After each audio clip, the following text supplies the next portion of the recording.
Remember the first time you heard that phone ring? A masked voice on the other end, a joke landing just a second before the knife. Back then, it felt like nothing more than chaos screams, colliding with punchlines, horror crashing into comedy at full speed. But Scary Movie was never just a parody.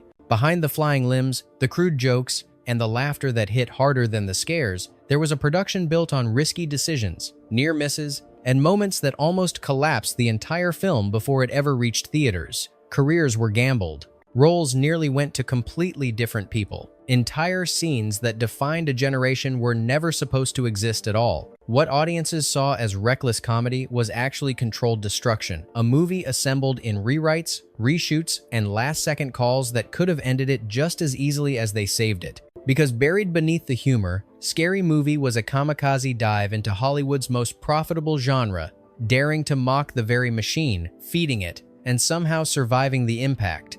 These are the stories hidden behind the screams, the jokes, and the mask. These are the weird facts that turned a risky spoof into a cultural explosion. Bolt the doors. The killer doesn't just have a knife, he has a sense of humor. These are the strange, unsettling facts behind Scary Movie. And by the time we reach the end, you may realize this movie was always telling you the truth, just not the one you were supposed to notice.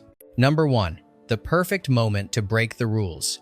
By the late 1990 seconds, Hollywood had cracked a formula and was squeezing it for everything it was worth. Teenagers with perfect hair, a masked killer, a shiny soundtrack. From one slasher hit to the next, the genre had become a factory line.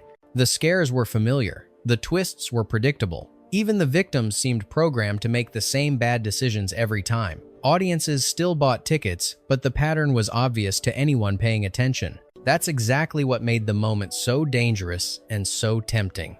While studios chased the next serious horror hit, one group was laughing at the repetition itself. They weren't interested in topping the scares or inventing a scarier mask. What caught their attention was the absurd logic beneath it all. The way characters heard a noise and walked toward it. The way killers appeared exactly when the music swelled. The way every movie pretended it was smarter than the last, while following the same rules. Instead of playing the game, they chose to expose it. The idea wasn't subtle. It wasn't respectful. It was designed to run straight at the genre, rip the mask off, and dare the audience to recognize what they'd been cheering for years. This wasn't meant to be another horror movie. It was a mirror, and mirrors make people uncomfortable. At a time when slashers were printing money by taking themselves seriously, Scary Movie did the unthinkable. It laughed first, and that decision alone put the entire project at risk before a single scene was shot. Number 2. Two identical ideas. One studio panic. What most people don't realize is that Scary Movie wasn't born from a single clean vision. It came from collision. In the late 90 seconds, two completely separate writing teams, unaware of each other, landed on the same idea at nearly the same time, a full-blown parody of the slasher boom. One script came from the creative circle that would eventually shape the film we know. The other arrived under a different banner, carrying a title that was already mocking the genre before a page was read. By sheer bad luck, both scripts ended up on the same studio desk within weeks. Suddenly, the project wasn't just about comedy anymore. It was about lawsuits, credit disputes, and the kind of legal headache studios fear most two creators claiming ownership of the same concept. Choosing one meant risking a court battle with the other. So the studio made a decision that had nothing to do with art. They bought both. Instead of gambling on originality, they gambled on control. One script was absorbed, the other was folded in. Writers who would never actually collaborate were suddenly linked by contracts and credits. When the dust settled, official rulings ensured everyone's name stayed attached, even though only one creative direction survived. Scary Movie didn't emerge from inspiration alone. It was assembled through strategy, caution, and corporate fear. A movie born not just from jokes, but from a studio, choosing the safest possible way to avoid being sued. And somehow, out of that compromise, something far more reckless was allowed to exist. Number 3. The role that almost broke the movie. Casting the killer wasn't the problem. Neither was the clueless boyfriend or the disposable victims. The hardest role to fill in Scary Movie was the one holding everything together, Cindy Campbell. She had to be believable enough to anchor the story, but never so grounded that the jokes stopped landing. Too cartoonish, and the parody collapsed. Too glamorous, and the satire lost its bite. The balance was razor thin, and audition after audition missed it completely. Some actresses leaned too hard into comedy, winking at the camera like they were in on the joke. Others played it straight to the point of stiffness, draining the absurdity from every scene. The room grew tense. The wrong Cindy wouldn't just hurt a scene, she could sink the entire film. Then someone unexpected walked in. She wasn't a rising Hollywood name. She wasn't even planning to stay in Los Angeles. In fact, she was preparing to leave the country altogether, lining up a quiet advertising job overseas. The audition was almost an afterthought. One last stop before closing that chapter of her life. But the moment she started reading, the tone shifted. Her delivery wasn't clever. It wasn't exaggerated. It was sincere, painfully sincere. She treated every ridiculous line as if it made perfect sense. Never breaking character, never begging for a laugh. The comedy didn't come from trying to be funny, it came from how real she made the insanity feel. That was the difference. By choosing Cindy, she unknowingly chose chaos over safety, comedy over comfort, and a film that could have ended her career before it began. Instead, she became the emotional core of the movie, the calm center in a hurricane of nonsense, and the decision she almost skipped became the one that changed everything. Number 4. The opening that almost never happened. The slow-motion run, the perfect hair, the glamorous panic as a masked killer closes in. That opening scene became the tone setter for the entire franchise, but it was never a sure thing. Early casting discussions leaned towards safer, more established choices, names that tested well, faces executives already trusted. On paper, they made sense, but they also played it safe, delivering jokes instead of becoming them. When another name entered the conversation, resistance was immediate. Some executives dismissed her as too obvious, too glossy, too tied to a bombshell image that could distract from the parody rather than elevate it. To them, she came with baggage tabloid headlines, beach slow-motion memories, and a persona that felt louder than the joke itself. But one voice in the room saw it differently. What others called baggage, he saw as ammunition. A public image so exaggerated it could be shattered in seconds. Someone fearless enough to mock her own allure without flinching. The debate dragged on. Meetings stalled. Decisions were delayed. The studio hesitated, hoping the problem would resolve itself. It didn't. So the director made a stand. He refused to move forward without her. No compromise. No backup plan. When filming finally began, the result was immediate. The scene didn't just work, it defined the movie. That exaggerated glamour, pushed to absurd extremes, became the visual punchline the film needed. In a single sequence, a casting risk transformed into a mission statement. Nothing in this movie was sacred. Number 5. A joke that started as a threat. Shorty Meeks wasn't just an outrageous caricature pulled from thin air. He was inspired by someone real, someone close enough to recognize himself immediately. And when the movie came out, that recognition didn't land as a compliment. The calls came fast, angry, accusatory. Legal threats were thrown around, mixed with confusion and insult. The character wasn't just exaggerated. The friend claimed it was humiliating, a betrayal, a public mockery disguised as comedy. There was just one problem. He hadn't even seen the movie. The outrage was fueled by assumption, by rumor, by a completely different film he thought was targeting him instead. When he finally sat down and watched Scary Movie, the tone changed instantly. The anger evaporated, the threats disappeared. Laughter replaced them, loud, uncontrollable laughter. The joke had done what it was always meant to do. Shorty wasn't an attack. He was a reflection turned up so far it became ridiculous. And that thin line between offense and affection became one of the film's secret weapons comedy that flirted with disaster but somehow walked away intact. Number 6. The cameo everyone swears they saw. For years, horror fans have insisted it's there. A blink and you miss it moment. A legendary scream queen, frozen in terror, parodying her own legacy. The story spread through forums, rewatches, and late-night debates, growing more convincing every time it was retold. There was just one problem. It never happened. No cameo was filmed. No secret appearance was planned. No deleted scene existed. The myth survived because it felt true, because Scary Movie played so deeply with horror memory that audiences started inserting their own history into it. The joke didn't live on screen. It lived in collective imagination. In a way, that phantom cameo became the perfect reflection of the movie itself, a parody so embedded in genre knowledge that fans couldn't tell where the film ended and their memories began. Sometimes, the strongest gags aren't written into the script at all. They're created after the credits roll. Number 7. The scene that almost went too far. By the time filming reached its most outrageous moments, the cast had already endured absurd setups and uncomfortable jokes. But one scene pushed the limits even for a movie built on excess. It wasn't just physically awkward, it was aggressively ridiculous, the kind of idea that risks snapping the fragile balance between funny and unwatchable. The lead actress hesitated, not out of fear, but instinct. Even in a film like this, there was a line.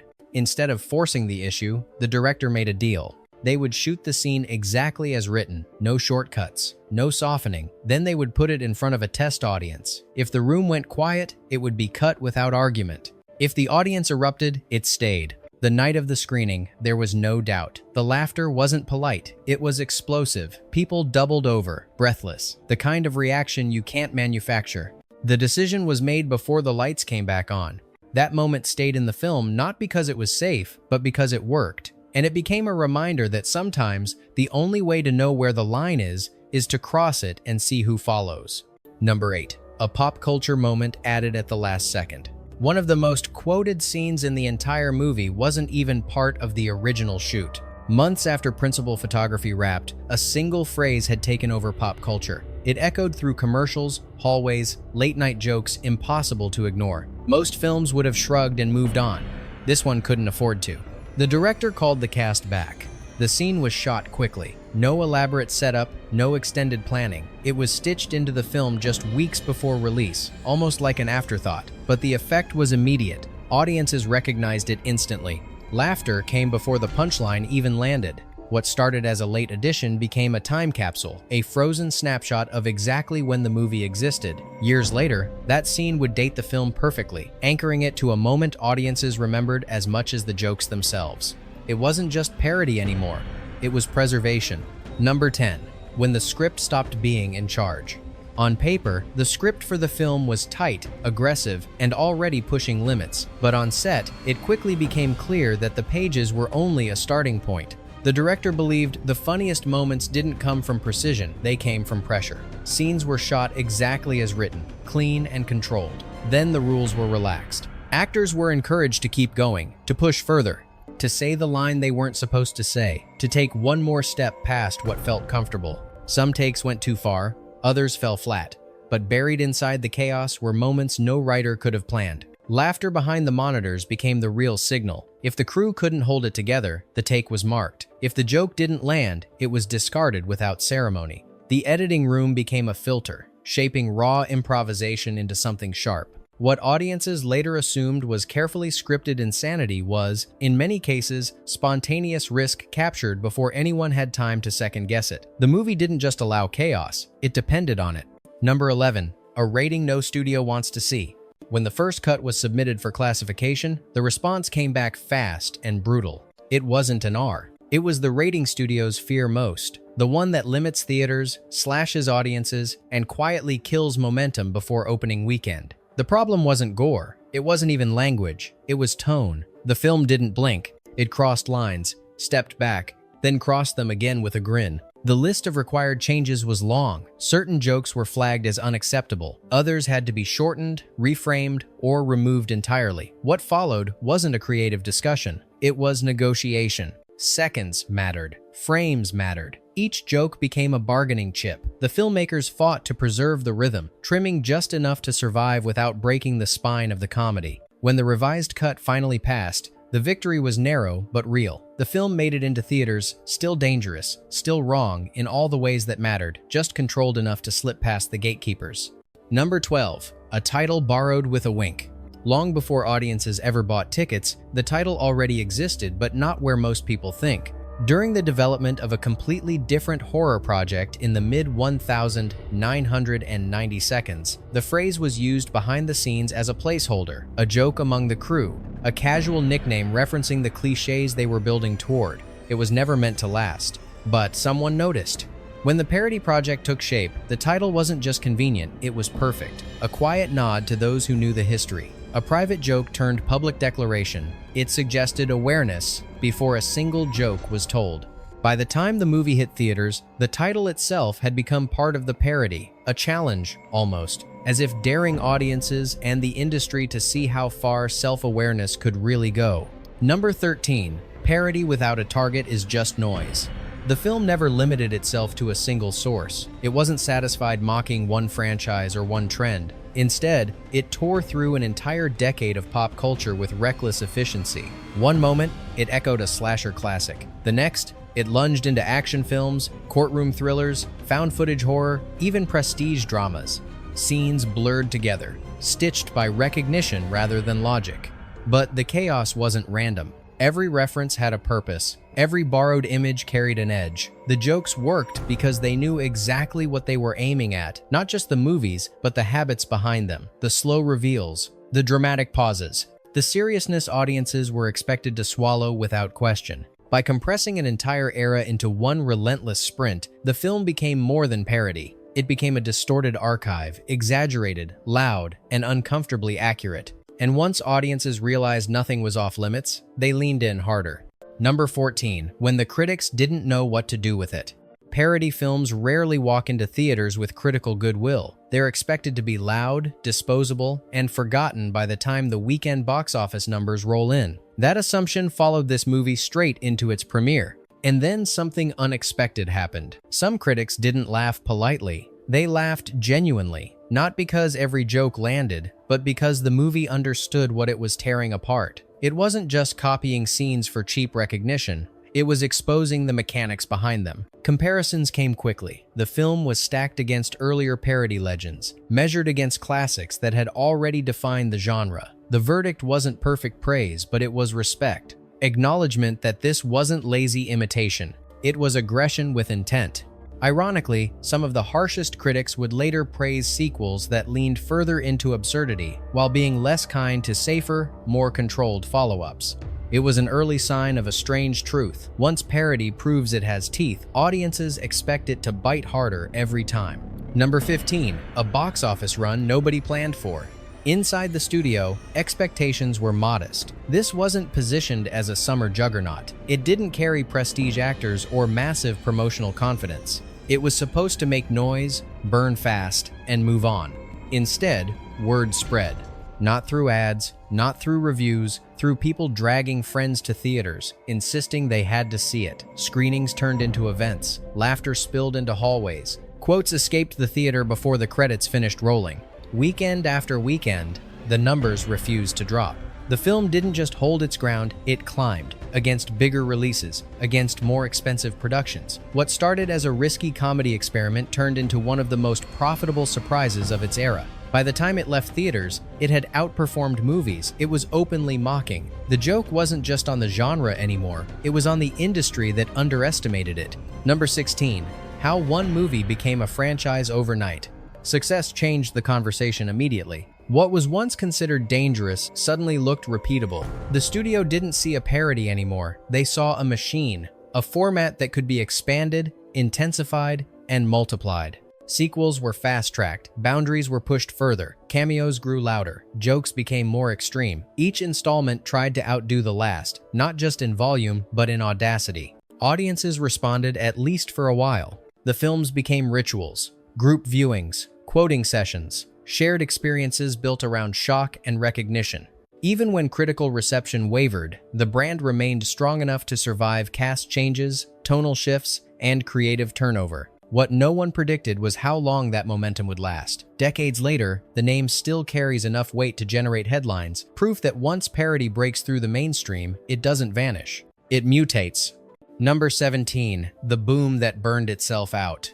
Hollywood never waits politely. Once the numbers were clear, imitation followed immediately. Studios rushed to build their own parody engines. Scripts flooded development offices. Titles promised laughs before a page was written. At first, some of it worked. A few films understood the assignment. Sharp targets, clear intent, actual jokes beneath the references. But then, the flood arrived. References replaced structure. Recognition replaced comedy. The joke became simply pointing at pop culture and waiting for applause. Audiences noticed. Laughter faded. Fatigue set in. The parody boom burned fast and burned out just as quickly. And through it all, the original film remained the blueprint. Not because it was first, but because it knew exactly what it was aiming at. It proved that parody only works when it has a target and the courage to hit it without apology. Number 18, 6 writers, 1 controlled explosion.